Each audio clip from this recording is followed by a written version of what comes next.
Dave with NTI Online, and today we're going to troubleshoot an ER4 code on a TI 150 Combi. Now the process is going to be the same for the TI 100, 200, the 150, and the Combi versions. ER4 means that the Sentry Control has detected a lack of 24 volts going out to the burner on the yellow wire while it's trying to ignite. Now the most common cause for this is there's a red wire coming into your Sentry Control here on the right hand side. That brings 24 volts from the safety limit circuit. If the safety limit circuit is tripped, you're going to get an ER4.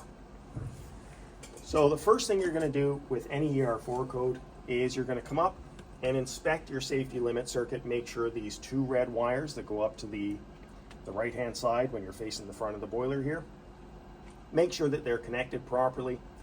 Look at your three safeties. There's a stack limit in the middle underneath the flue pipe. Underneath the can or auto air bleeder, there's a water pressure switch. Now some older units may not have this, so if it's not there, you just skip over it. And next is in the middle of this manifold that's on the left side of the boiler, there's a high water temperature limit. The purpose of these limits is to shut the boiler down if the flue gas is too hot, if it's a stack safety.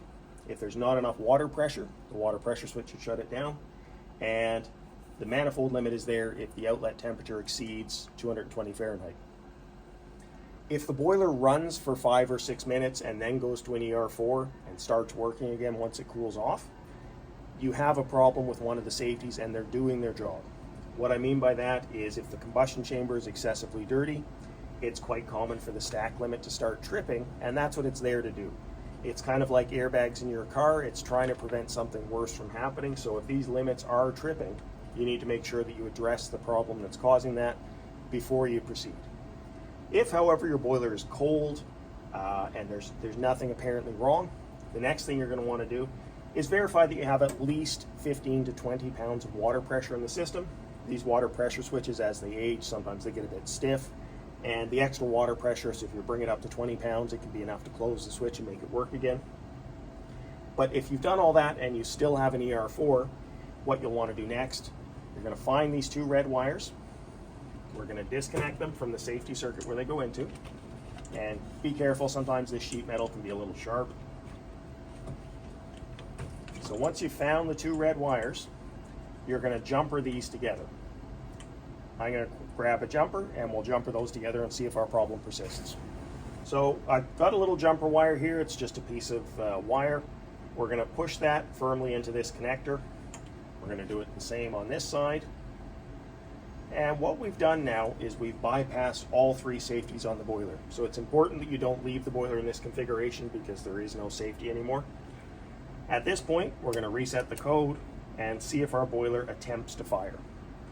If it starts working, one of these three safeties is bad, and what you're going to do is take the two red wires, you're going to connect them to one safety at a time. So you take the two reds, you'd connect them to the two white or black wires on your stack limit, see if the problem persists. Next up, you would take the two reds, and usually what I would do is connect it to this manifold limit, and I do that because it's a little bit easier to reach, and see if the problem persists. And then lastly, you would connect up to the water pressure switch in the back here and see if the problem persists or comes back. Where your problem starts coming back, that is the bad safety. And most of the time you're going to find that the water pressure switch is the culprit, and the only fix for that is to replace it. If you've jumpered everything out and you're still getting an ER4 code, the next step is going to be to get out your voltmeter, and we need to verify that our transformer is not damaged. Now, if the transformer goes bad, the blower will run at full speed all the time, but you'll also potentially get an ER4 code. Set your voltmeter to volts AC. The transformer is off to the right side of the Sentry Control. You're going to go down, and the wire contacts you're looking at is number 2, so starting at the top is number 2 and number 4. Put our voltmeter up so you can read it.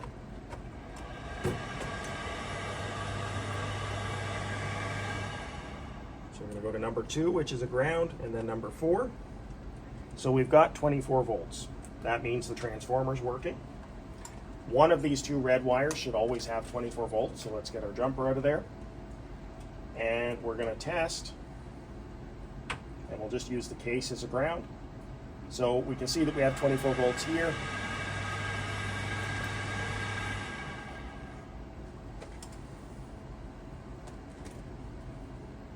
We're going to replace the jumper wire. We verified that the transformer works, that we have voltage where we're supposed to. What should happen now is this brown wire, or this jumper that I just put in, should transfer power back to this red connector on the Sentry control. I'm going to remove this high voltage plug. You can hear the fan running at full speed because when the Sentry's turned off, there is no control over the fan. I'm just going to pull this high voltage connector out to quiet down the noise so that we can do the video. Now we're going to check and make sure that we have 24 volts on the red wire on the Sentry. And be gentle with these connectors, you don't want to accidentally bend them. So we have 24 volts. If you've got 24 volts all through the circuit and your controller still says ER4, it is a bad Sentry control and you'll need to replace that. And that covers ER4 on a TI series boiler. If you have a TI 400, the only difference is going to be that this red loop of wire will pass through a manifold limit, a water flow switch, and at the very bottom of the unit, and on this unit it would kind of be down in the sort of 6 or 7 o'clock position, there may be a safety limit that's strapped to the back of the boiler. But you would do the same thing. You'd follow these wires through, jumper each one out one at a time, and trace power back to the controller. In most cases, 9 out of 10, it's going to be a safety limit. If the safeties are doing their jobs correctly, you want to make sure that you fix that problem first. If it's a water pressure switch, that tends to be the more common one, but don't rule out the others. Hopefully that helps with your troubleshooting. If you have any questions, give us a call at tech support, 1-800-688-2575. Thanks for watching the video today. If you'd like to check out more videos, see the link below. Don't forget to like, share, and subscribe to our channel for all the future updates.